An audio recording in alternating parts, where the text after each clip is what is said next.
Listo, dale. Bueno, entonces, para hoy ya cerramos con otra de las vertientes de la filosofía contemporánea que, como ustedes se hicieron la revisión, pudieron haberse dado cuenta, se llama Círculo de Viena y Filosofía del Lenguaje.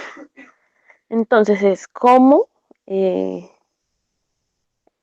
el siglo XX, a mediados del siglo XX, la tradición filosófica deja de pensarse por las cuestiones de las cosas, como les había dicho la clase pasada, deja de analizar la cosa en sí, todo lo que existe, lo que es, las esencias. Eh, un ejemplo, la reflexión sobre el humano, la reflexión sobre la vida, sobre el fin de la vida, el objetivo de ella, sobre el amor, sobre la política, ¿m? Que son conceptos eh, de los que se enuncian las cosas. ¿Sí? Cuando tenemos el adjetivo blanco, ¿m? Se lo podemos atribuir a un papel en blanco, a una pared en blanco, a una plancha en blanco, si estoy diciendo lo que tengo enfrente mío que vea blanco, a una pantalla en blanco. ¿M? Y eso que se le atribuye la cualidad de blanco, ¿sí?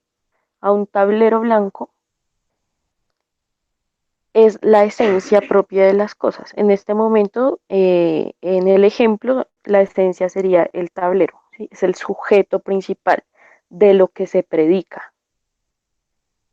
Eso se llama la filosofía de la lógica, que intenta organizar, estructurar lo que tiene que ver con el lenguaje.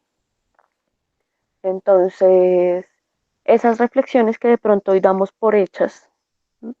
Que afirmemos que el hombre es blanco, ¿sí?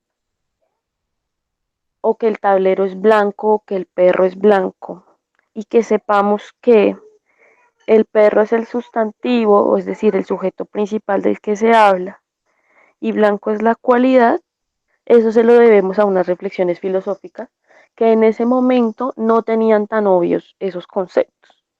Esos conceptos vienen trabajándose desde Aristóteles. Aristóteles fue la primera persona en la filosofía que trabajó con el lenguaje, que trató de descubrir cómo nos estábamos expresando. Entonces aquí con un autor que se llama Ludwig Wittgenstein, que ya ahorita vamos a hablar de él, vamos a tener un poquito de contexto de qué es eso de la filosofía del lenguaje. El lenguaje como una esencia, sí, pero ya en el siglo XX, es decir, 15 siglos después, o sea, ¿cuánto? 1500 años después, la reflexión no se da igual. ¿Sí? Se retoman algunos postulados de Aristóteles, como se hace en toda la filosofía moderna. ¿Sí? Se retoman cosas griegas, eh, pero sin embargo, como Kant, por ejemplo, pero sin embargo, la reflexión es completamente nueva. Aquí tenemos que la reflexión es nueva porque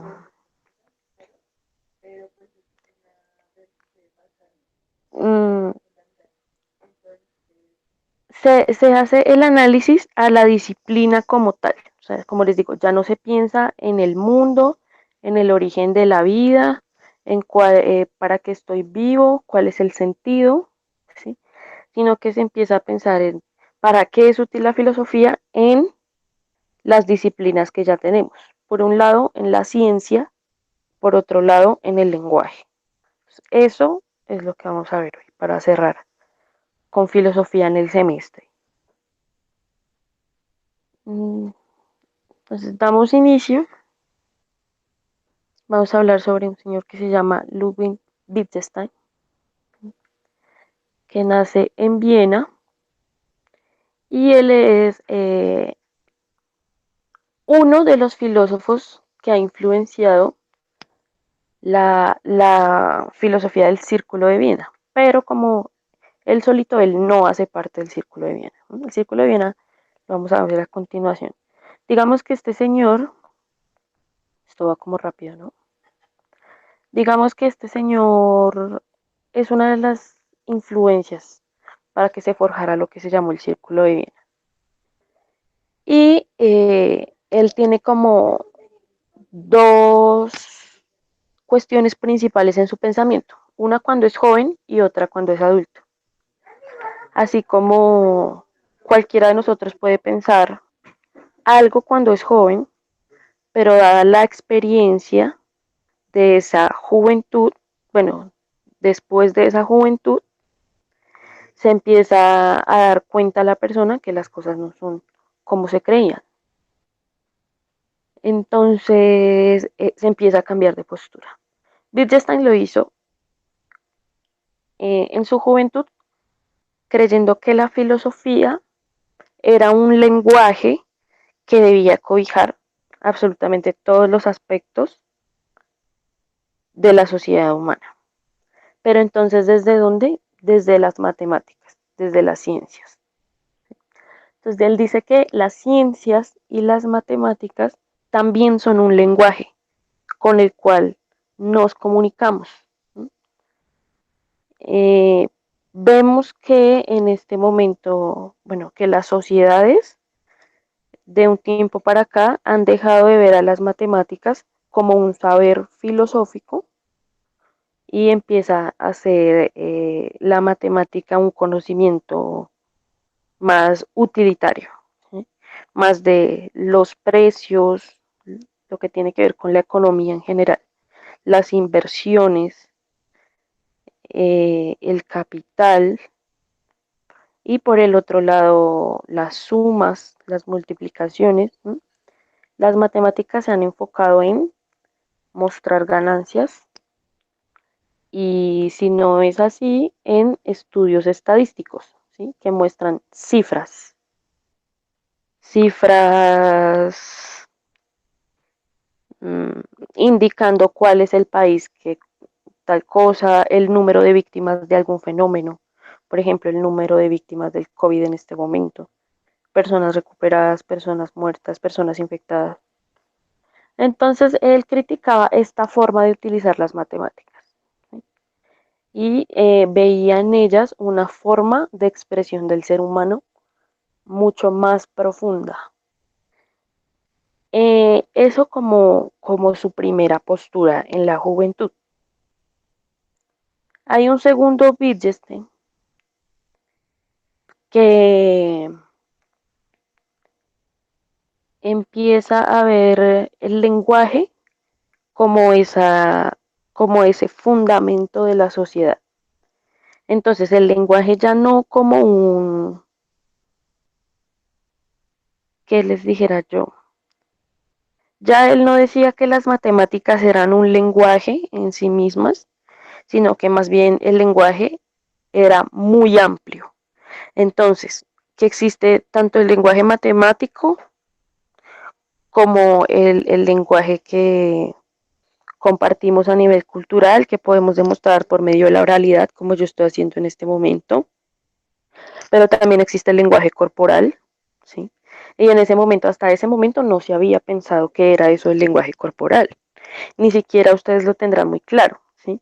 Ni siquiera se tiene muy preciso cómo es que nos expresamos con el cuerpo, porque a veces es inconsciente esa expresión que hacemos con el cuerpo. Por ejemplo, esa cualidad la tienen muy desarrollada los actores y las actrices, ¿sí? Porque tienen que conocer muy bien su cuerpo, porque tienen que saber qué gesto hacen en un momento específico para imitar a alguien. Y si esa persona que están imitando está enojada o está triste, su lenguaje corporal debe llevar al espectador a que demuestre eso. Entonces Wittgenstein pues, fue mucho más profundo en este, claro, un Wittgenstein maduro, un Wittgenstein viejo, como posiblemente nos va a pasar a todos, cambia su percepción de las cosas.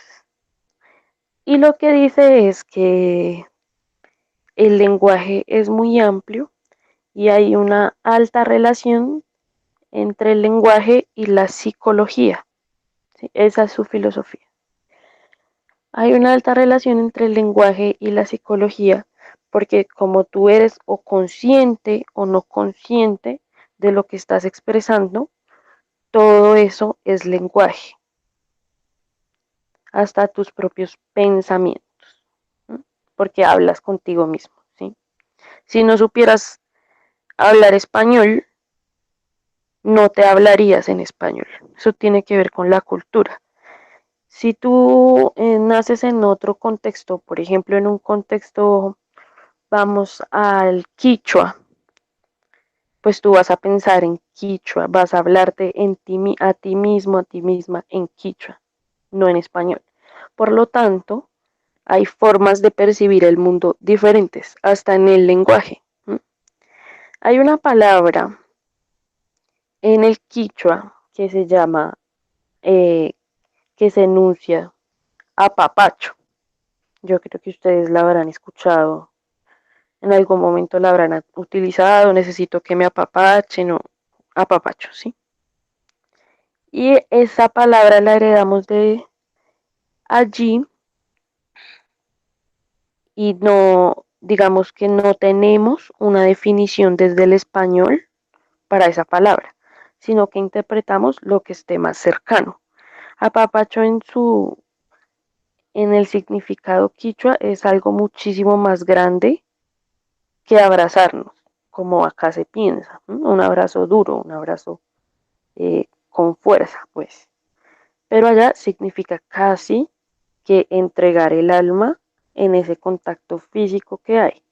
Yo no, en este momento, no tengo la definición en quichua específica de apapacho, pero la voy a buscar ahora mismo y a final de clase se las cuento.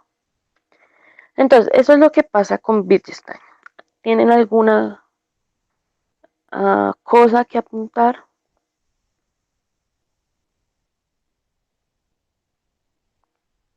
Bueno, entonces es desde allí que se para Wittgenstein en la historia de la filosofía. La única, esto es una pregunta random que la podría poner en un quiz y no sé si la pasan o la pierden. ¿Quién fue el primer filósofo? Y eso lo hemos visto y se los he repetido yo. ¿Quién fue el primer filósofo que tuvo en cuenta en la psicología la parte de la psiquis, la parte del consciente, del yo, del inconsciente, de los sueños?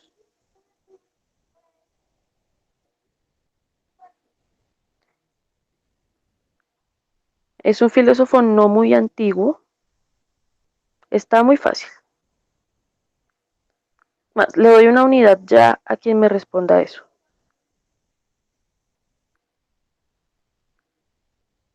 Freud, bien, Cristian, la tenía era clarísima. Freud fue el primer filósofo que se enfocó en el consciente y en el yo para realizar su teoría filosófica. ¿Sí? Antes de Freud, los seres humanos solo éramos cuerpo y alma y se acabó. Entonces, cuerpo, la parte materialista, ya vamos para allá también, y alma, lo que tiene que ver con el pensamiento y las ideas. Pero entonces no habían unos deseos, no habían unos sueños, no estaba la parte eh, que por un lado tienes que reprimir para cumplir con las demandas de la sociedad, sino que esto se obviaba. Entonces, gracias a pensadores como este señor y como Freud, es que hoy conocemos, por ejemplo, la frase de que hay que normalizar ir al psicólogo, que tenemos orientadores en los colegios, que se le pone cuidado a la terapia eh, de la mente, que tenemos unos protocolos para la psicología más amplios, ¿sí? Es gracias a estos pensadores, porque antes era una cuestión de menos importancia.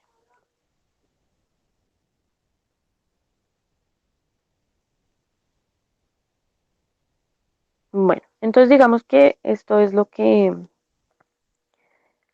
influye a nivel general el pensamiento filosófico de Wittgenstein. En las matemáticas lo trabajan mucho también y ya saben, en el lenguaje y en la psicología. Entonces tengo aquí una frase de él, dice, decir que la vida es problemática significa que tu vida no se ajusta a la forma de la vida. En consecuencia, debes cambiar tu vida y si se ajusta a la forma, desaparece lo problemático. Entonces, cada que yo les muestre algo o reflexione sobre algo, no siempre va a ser mi postura personal. Vamos a hablar desde la postura del autor. La postura del autor es esta. Entonces, él dice, si usted se da cuenta que la vida es problemática, es porque no se ha adaptado aún al medio. Usted cambia su vida, se adapta al medio y desaparecen los problemas. No había mucha crítica de fondo allí respecto de las posibilidades para que usted um, se pueda o no adaptar al medio, ¿sí? Hay unas condiciones también sociales que hacen que usted como sujeto no se adapte al medio. Pero entonces esa era, digamos, como su fluidez en el pensamiento. ¿Sí? Lo que se dice pragmático, alguien que llega es a la práctica, directo al punto. Entonces, esta forma de pensar la filosofía se posiciona entre guerras. Es un periodo entre la Primera y la Segunda Guerra Mundial.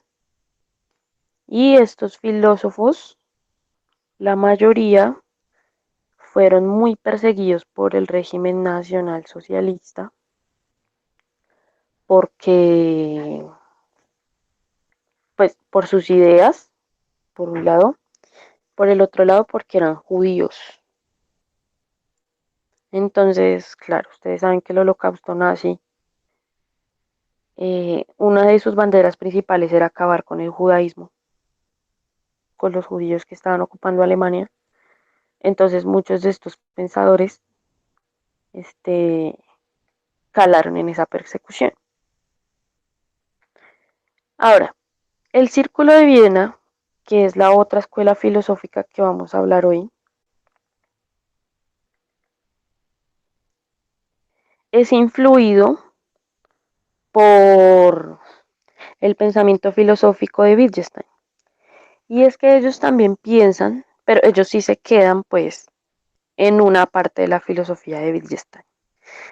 Y es que se centran en que la ciencia debería ser el lenguaje de todas las cosas en la sociedad humana.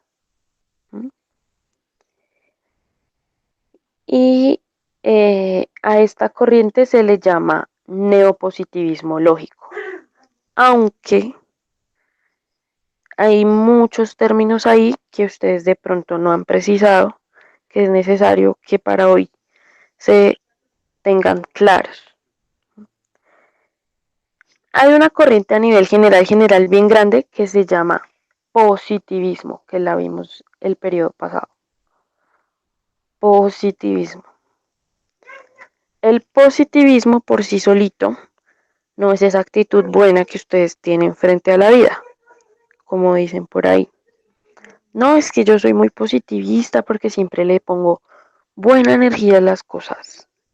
O porque madrugo y espero que Dios me ayude. El positivismo en sí mismo es una corriente filosófica que postula que es la ciencia la que más bien, por medio de la ciencia es que se encuentra la verdad absoluta del mundo, ¿sí? Y que si los resultados no son comprobados, no son universales o no son experimentados por medio de la ciencia o la matemática, entonces eso es caer en falacias y caer en errores. Eso es el positivismo. Entonces no vuelvan a decirse a sí mismos que son positivistas, a menos que sean positivistas filosóficamente. ¿Ya? La idea de esto es que diferencien entre lo que es positivismo y actitud positiva, o positivismo y positividad. ¿Mm? Hay una distancia bien grande en esos dos conceptos. Estamos hablando del positivismo como corriente filosófica. Entonces tenemos al positivismo moderno y al neopositivismo. El positivismo moderno se da sobre el siglo XVII, por esa época de Kant, de quién más, de Descartes, eh, y más o menos para el siglo XX, ya digamos que la vaina es otra. Lo retoman estos señores alemanes, austriacos, del Círculo de Viena. Entonces ellos también piensan que es por medio de la ciencia que se puede llegar a la verdad absoluta de las cosas, a la verdad del mundo. Ya les dije, bueno, ellos fueron perseguidos por el ascenso del régimen nacional socialista, casi todos fueron condenados, exiliados, hubo también varios asesinados, eran un montón de personas, estos y más. Por eso les dije que ya que no fuéramos a profundizar en autores, porque no les alcanza la vida para conocerlos a todos. Entonces, ni a mí tampoco. Entonces, los principios del círculo, ¿cuáles son? O de esta filosofía neopositivista. El empirismo, el primero. Del empirismo hemos hablado ya. Y es esa pretensión, más bien, no es esa pretensión, sino es ese contacto directo que tiene el sujeto con la experiencia. Entonces, ya sabemos, por ejemplo, que si botamos un celular al piso, se va a romper, ¿sí? Y eso sabemos que eso va a pasar siempre. Sabemos que una y otra vez, cada que botemos el celular al piso, se va a romper. Perdón, se va a caer. De pronto puede que se rompa o no se rompa, pero se va a caer. El marcador, si se bota el marcador al piso, se va a caer. ¿Sí?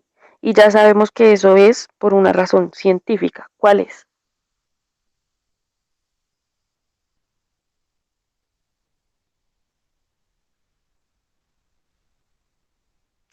Cerca.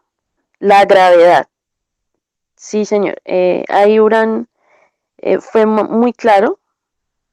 La gravedad. Tenemos la fuerza y la acción-reacción como teorías auxiliares. Pues la fuerza de gravedad, la que ancla que los cuerpos caigan hacia el piso. Ahora, como yo les decía la clase pasada, en este momento creemos que es la gravedad. ¿Por qué? Porque nuestro avance tecnológico nos ha llevado a eso. ¿Sí? Como en este momento pensamos que el Sol es una estrella. El avance tecnológico nos ha permitido eso. Antes el Sol era un dios, ¿sí? Y la sociedad lo legitimaba y lo creía así. ¿Ya? Entonces, en ese claro oscuro hay muchas cosas que podemos no conocer. ¿Por qué? Porque no tenemos las condiciones para hacerlo. Esas cosas que no conocemos, ellos, estas personas del Círculo de Viena, las tienen como no reales o como no existentes. Por ejemplo, de nuestro mundo de la realidad, ¿cuáles serían esas cosas que a su parecer no conocemos, no podemos comprobar?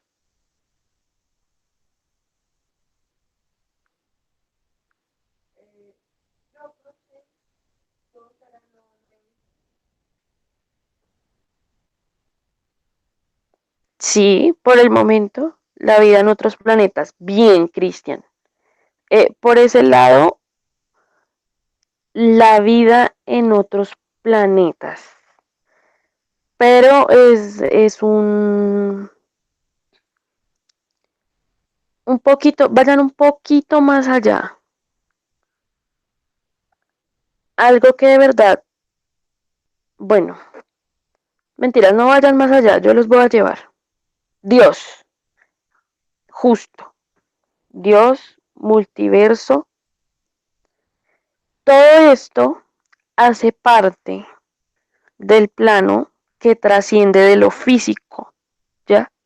Entonces, como trasciende de lo físico, no es tangible, no lo podemos ver, no lo podemos tocar, entonces para ellos no existe, no es verdad, porque no hay una prueba científica que nos demuestre que Dios existe. ¿No? Ellos son los que inician a controvertir estas teorías eh, desde el empirismo, desde la ciencia. Entonces, por eso es que se dice, o sea, es decir, es una realidad que entre la ciencia y la religión hay un debate que no se ha superado. Pero hay un debate que no se ha superado porque los científicos son europeos y los religiosos también. ¿Mm? No son capaces de poner a dialogar esas cosas que tienen en común, sino que se van en contra, ¿sí? Porque esta cultura occidental siempre tiene, exacto, sí señor, esa es ese es uno de los contrarios, creacionismo y evolución. Entonces, la ciencia europea y la religión cristiana eh, siempre han debatido por el poder del mundo. Entonces, por eso se ponen en contra. Porque, por ejemplo, tenemos a la cultura hindú que su ciencia y su religión las encamina eh, por el mismo lado, ¿sí? En una misma dirección. ¿Por qué? Porque ellos conciben que sus dioses hacen parte del todo, ¿sí? Y que las ciencias tienen mucho que ver en ese todo, porque estamos analizando los fenómenos físicos, tanto de la Tierra como del universo. ¿Sí? Y entonces ahí ellos tienen un diálogo interesante entre esos fenómenos físicos, de lo que piensan del universo y lo que piensan que respecto de lo que es su mitología. Su mitología también tiene relación con el universo. En cambio acá los cristianos no, los modernos occidentales, esa cultura es la nuestra, no. ¿Sí? Ha habido una disputa entre ciencia y religión. Entonces estos señores se iban por el camino de la ciencia y decían que no hay conocimiento si no puede ser demostrado empíricamente. Así como cuando ustedes dicen, no, es que yo aprendí a tocar guitarra empíricamente, pero entonces no se sabe bien, ustedes entienden qué es el concepto, pero no lo saben definir. Es eso, aprenderlo por medio de la práctica, que usted por ensayo y error llegue a la conclusión. Y eso ustedes lo ven mucho pues en sus materias que tienen que ver con ciencias. ¿Sí? La biología, aula de experimentos. Física, aula de experimentos. Matemáticas, fórmulas de experimentos. ¿Sí? Y todo es para llegar a demostrar algo. Demuestre que la X, por ejemplo, las funciones lineales. ¿Sí? Demuéstreme la X. Pero entonces,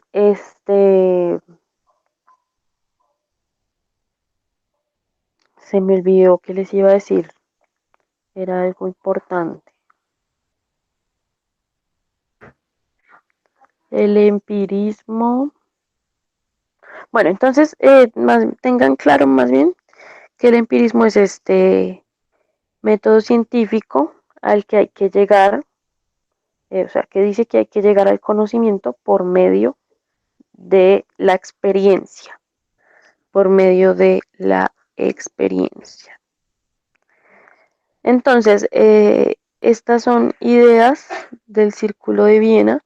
El método inductivo es examinar casos particulares y de esos casos particulares llegar a una generalidad, ¿sí?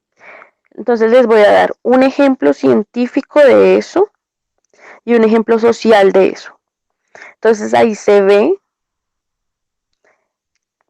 digamos, la injusticia del método científico, pero sin embargo así es que se ha forjado nuestra cultura. Entonces, por ejemplo, el método inductivo en un médico cirujano. Eh, el médico cirujano, si llega un caso particular, el cual él tenga que operar, digamos, el órgano del corazón, y en una de las experiencias halle algo nuevo y le funcione, pues él va a seguir operando a sus pacientes de la misma forma porque establece una generalidad. Todos tenemos el mismo órgano del corazón. Si yo hago este o este ejercicio, puedo llegar a salvar más infartos. Más infartos no. De una cirugía de corazón abierto. Llegar a salvar más órganos. ¿Sí? O en el comportamiento de su perro. Si usted le da a su perro comida en el momento en que se porta bien y periódico en el momento en que se porta mal, ya va a ir cogiéndole miedo a unas cosas y por el otro lado aceptando otras o emocionándose por otras. Así son ustedes, así soy yo, así somos los seres que estamos sujetos a una lógica de estímulo-respuesta. Entonces le estimulan a usted con algo y usted responde a eso. Por ejemplo, si ustedes, bueno, en el Tecni no tenemos timbre, pero eso es una vaina loca cuando suena el timbre en un colegio y usted como profe no ha terminado de hablar. Porque el timbre ya hace que el cuerpo se condicione y usted ya no quiera estar en ese lugar, porque usted sabe que cuando suena el timbre tiene que salir, ¿sí? Y va a querer salir. Entonces, eso es una forma de condicionamiento, ¿sí? Que usted condicione su cuerpo y mente a un estímulo externo. Eso hace parte del método científico para estudiar los fenómenos. Ahora, el ejemplo social, aunque de un ejemplo de comportamiento, voy a dar un ejemplo social, ya de un ejemplo científico. El ejemplo social es, por ejemplo, cuando a nivel general piensan que los barrios de Bogotá de estrato 2 y 3, no, mentira, no. Un ejemplo chévere, ¿cuál sería?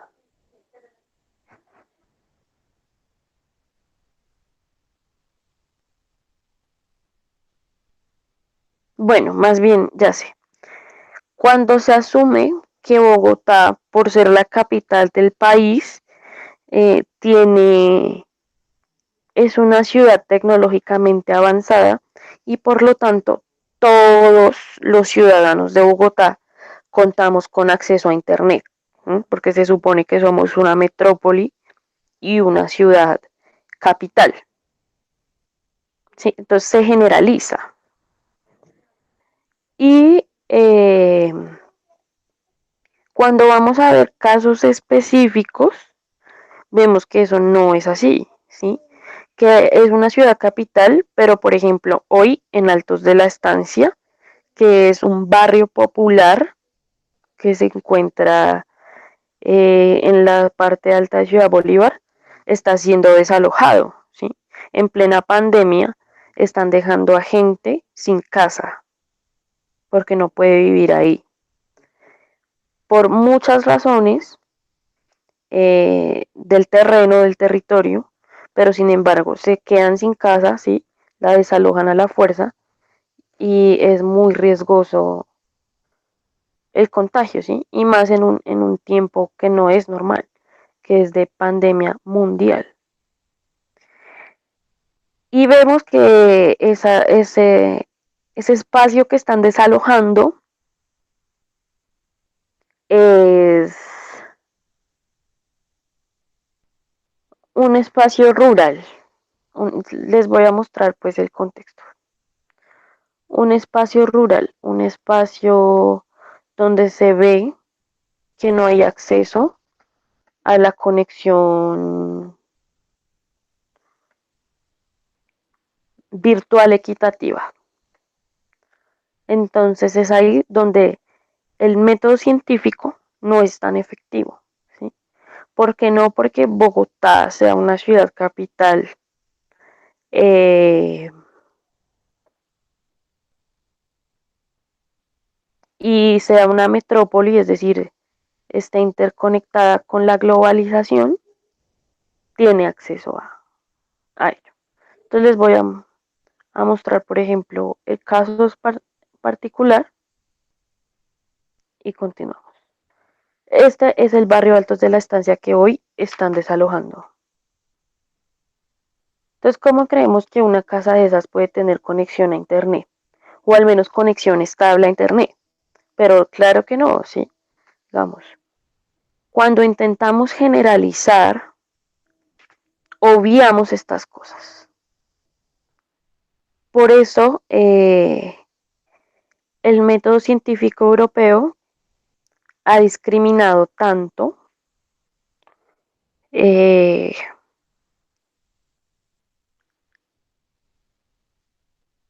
mm,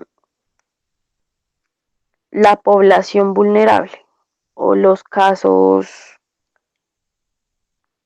particulares que no entran todos en una generalidad, que se salen de la normalidad, porque son muy estrictos con ello. Entonces, hombre-mujer, ¿sí? Hay un sistema binario de género y a eso, a ello es que le apuestan, a que todo pueda ser, cuantificable, ¿sí? Que si se sale de lo cuantificable y de lo exacto, entonces no es real o está desviado, ¿sí? Lo que pasa también con las orientaciones sexuales.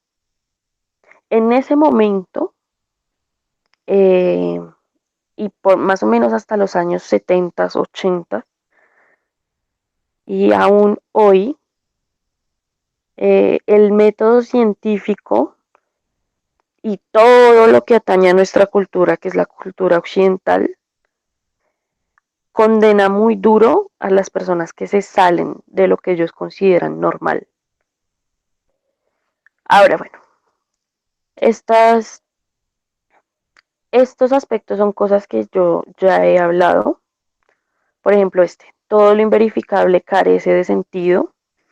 Entonces, allí en eso que no se puede comprobar, como la existencia de Dios o la vida en otros planetas, también puede ser la magia, ¿m? La espiritualidad, todo lo que tenga que ver con nuestro, nuestro aspecto metafísico, ¿m? Que trasciende de lo físico.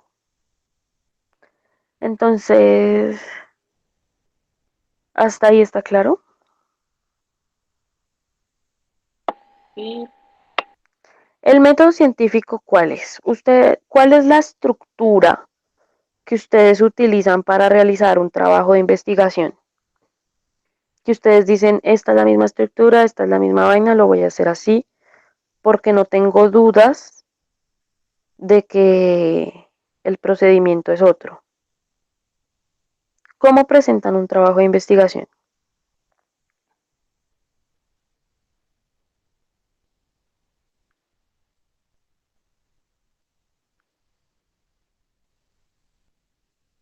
De esos que presentan en carpeta blanca con normas APA para ciencias naturales. Un informe, pues, analizando primero el tema. Sí, pero ¿cómo se llama eso?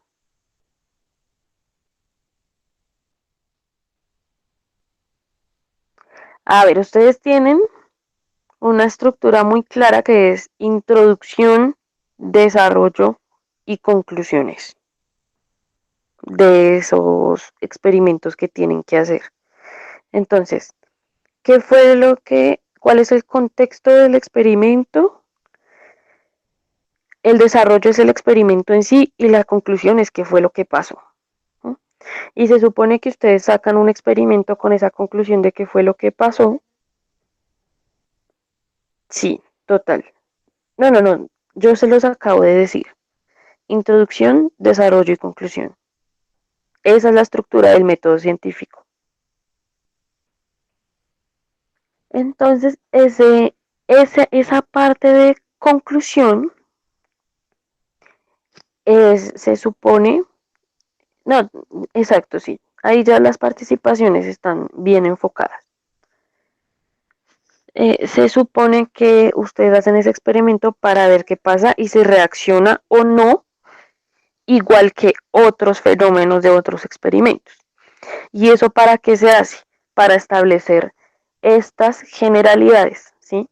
Una ciencia que sea única, homogénea y con una misma característica. ¿Sí? Por eso existen, por ejemplo, unos casos de factorización, ¿sí? Porque usted puede llegar a la verdad de ese objeto solo por medio de esos casos de factorización. Usted no puede inventarse un baile para desarrollar eh, la factorización, ¿sí?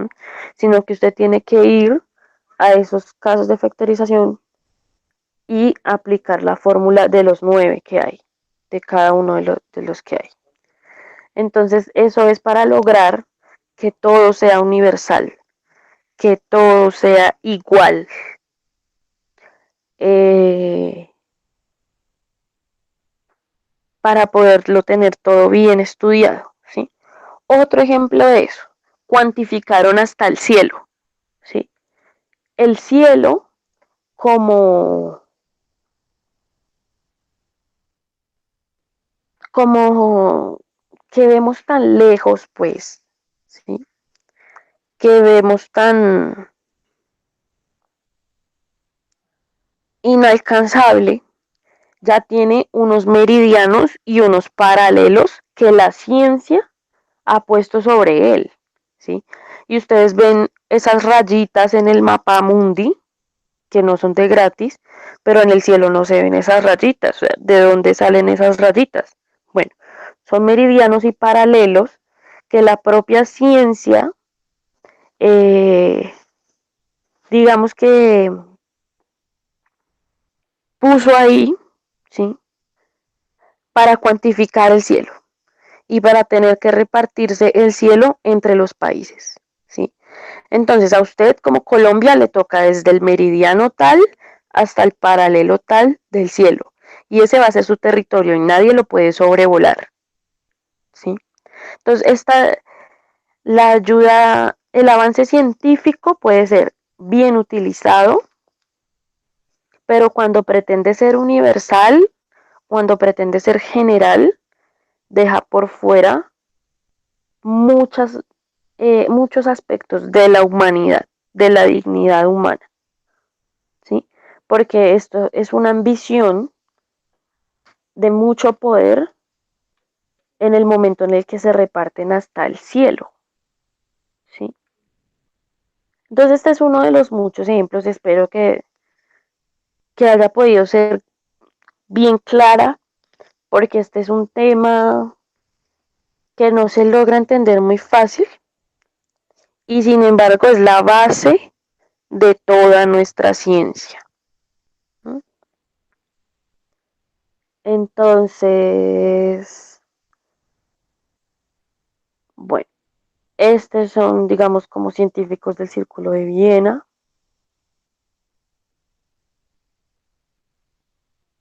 Pero lo que me interesa es que sepamos qué es el positivismo, el neopositivismo, el positivismo lógico, la filosofía del lenguaje lógico.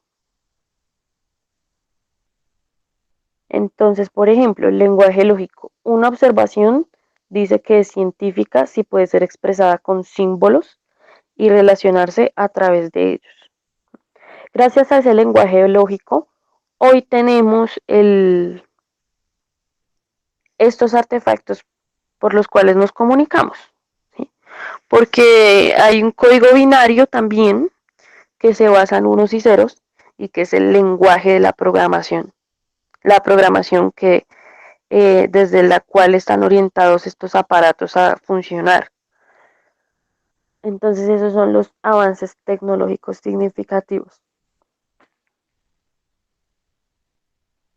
Entonces hay una gran diferencia entre la escuela que vemos hoy y la escuela que vimos la clase pasada. ¿Quién se anima a darme esa diferencia?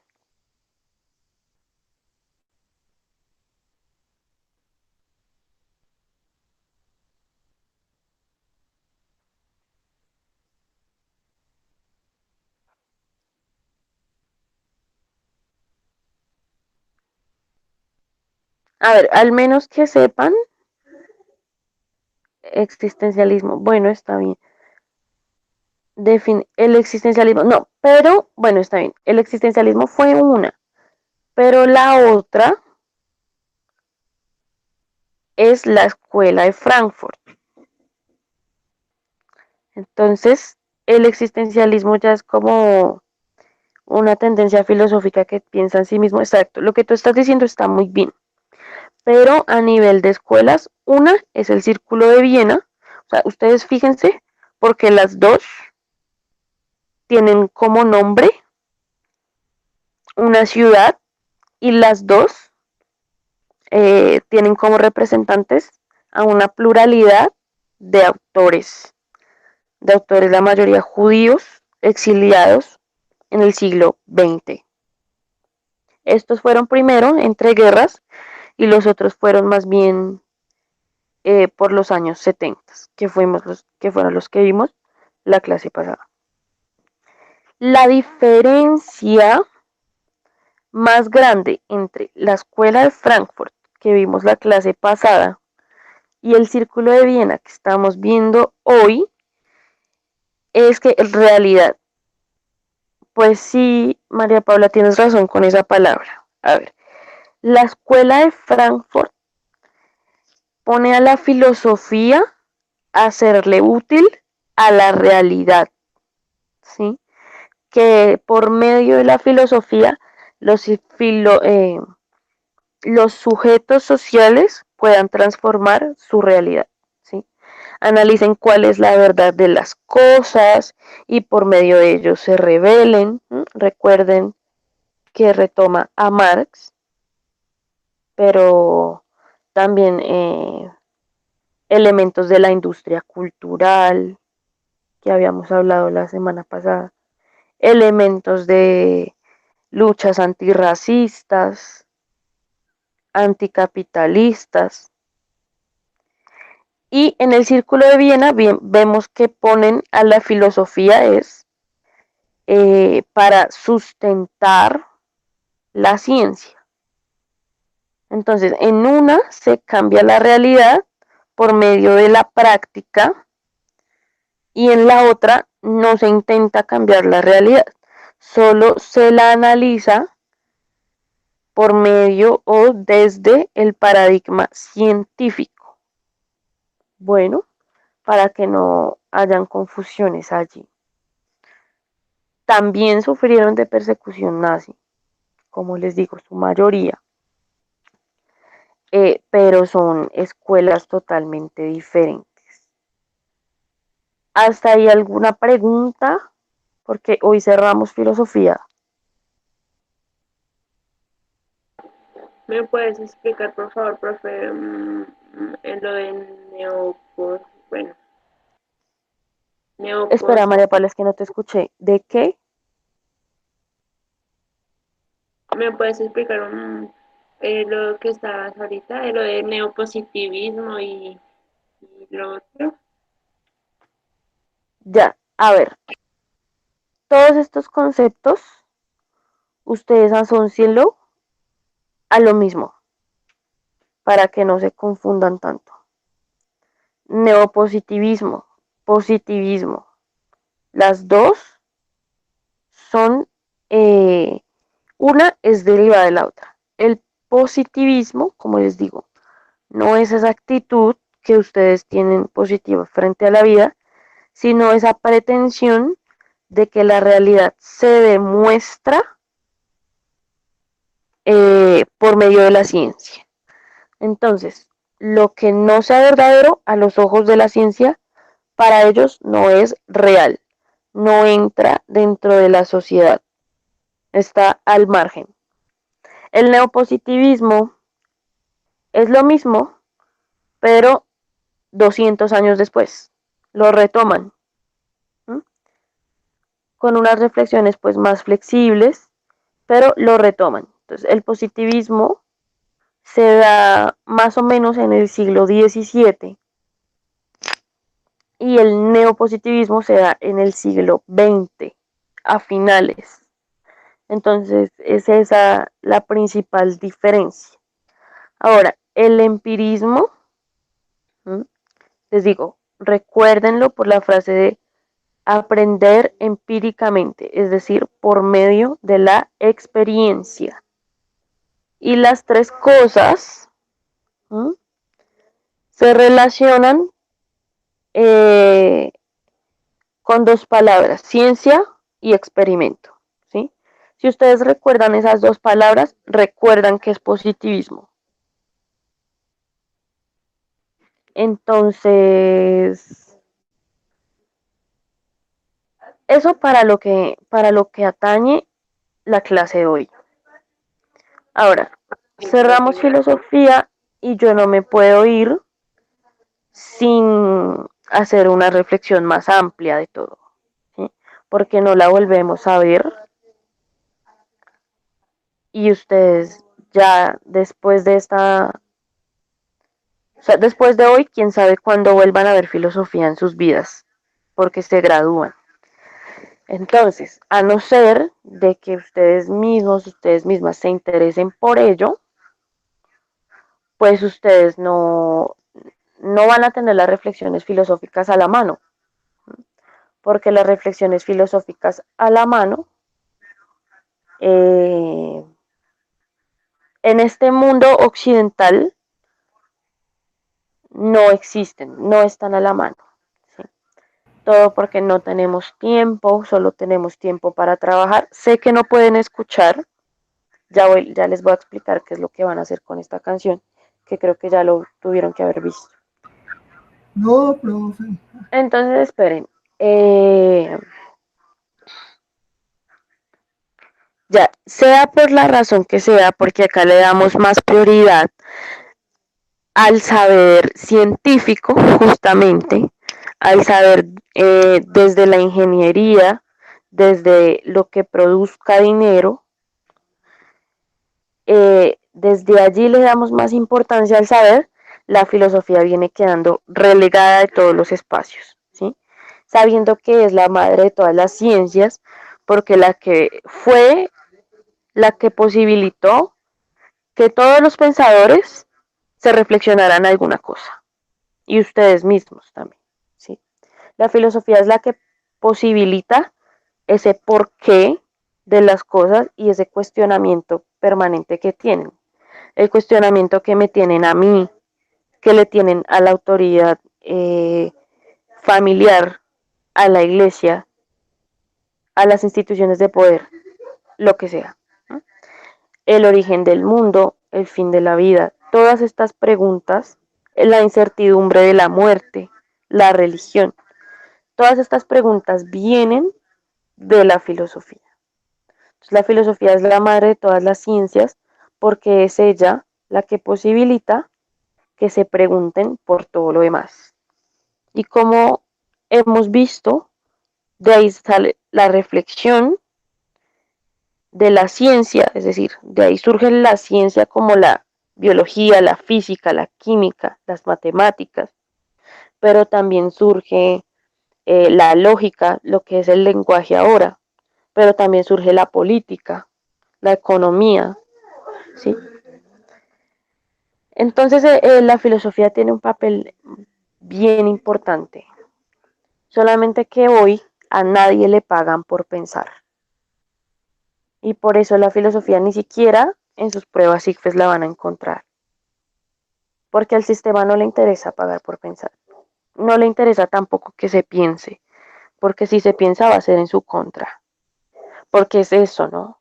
Esa persona que piensa es la que se sale de lo establecido, la que no se conforma con una normalidad. Y esa persona que piensa y no se conforma con una normalidad no puede concebir que todos los resultados sean tan exactos y que toda la vida esté tan definida como nos la pintan. ¿Mm? Que naces, creces, te reproduces y mueres. Y en ese trayecto o en ese lapso, lo único que tienes es que hacer plata para poder sobrevivir. Esa es una concepción de la vida muy plana. Así que aspiro y espero que cuando salgan de aquí se coman el mundo por su felicidad. Y si su felicidad es nacer, crecer, reproducirse y morir, y en ese camino hacer plata, que al menos sepa por qué lo hace, que al menos se lo haya cuestionado. Y la decisión de nacer, crecer, reproducirse y morir sea propia, ¿sí? O sea, sí, es que yo quiero hacer parte de este proyecto de sociedad que me han inculcado. O por el contrario, no, quiero construir un proyecto diferente y me voy a empezar a cuestionar cosas conmigo mismo. Claro, entonces, bueno, este es de verdad una charla que quería tener con ustedes porque también lo viví, también lo sigo viviendo. Lo que van a hacer es escuchar esta canción, que creo que pues algunas personas la conocerán. En el enlace tienen la letra que les colgué, analizan la letra y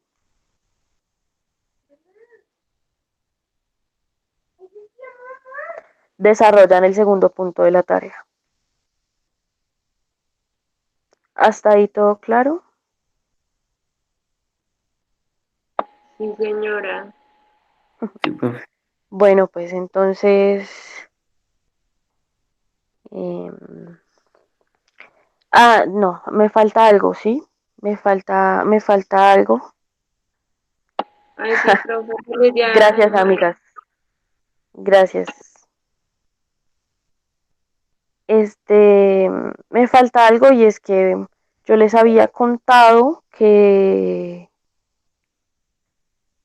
no, claro, de todo se aprende igual y no es que, o sea, yo me siento identificada con casi todos y cada uno de mis estudiantes de 11, por lo bueno y por lo malo, porque también todavía tengo esas actitudes. Y también esas actitudes son necesarias. Si usted no está de acuerdo, usted se revela, pero usted revélese con argumentos. No se le olvide. A ver, les voy a mostrar el trabajo que hice con 1 y media. La orientación es que veamos una clase aparte, ¿sí? Que ya no sea filosofía, política y economía en la misma clase, sino que tengamos clases diferentes. Entonces, hoy les doy el código, les subo el código por el WhatsApp y por el tablón para que la próxima semana, por favor, todos estén en ese nuevo espacio de ciencias políticas. Y lo mismo para ciencias económicas, ¿sí? Vamos a tener entonces un espacio diferente, entonces lo que les dije en la primera clase, todas las personas que estén acá las necesito allá. Bueno, porque ya hoy, bueno, la próxima semana, más bien cuando revise su última tarea de filosofía, pues este espacio ya no lo vamos a ubicar. En donde que en el Classroom y en el WhatsApp. ¿Yo qué hago? Voy a crear, a ver, lo voy a hacer ya. Voy a crear una nueva clase, ¿no?, de ciencias políticas de 2D media.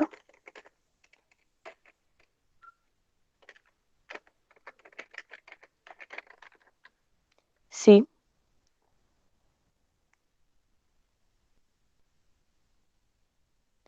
Y a esa clase que estoy creando, ustedes deben ingresar para que veamos ciencias políticas en esa clase aparte. ¿Ya? Entonces vean, este es el código, más eficiente no puedo ser. El video queda grabado y el código queda en el video, ¿vale? Entonces ya podemos ir colgando llamada. Abrazo fuerte para todos y todas y que tengan un buen resto de día. Bueno, profe, lo mismo. Bueno, pues, Chao, profe. chao, linda.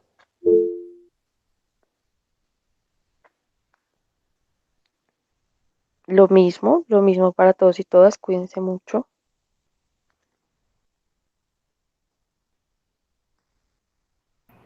Hasta luego, profesora.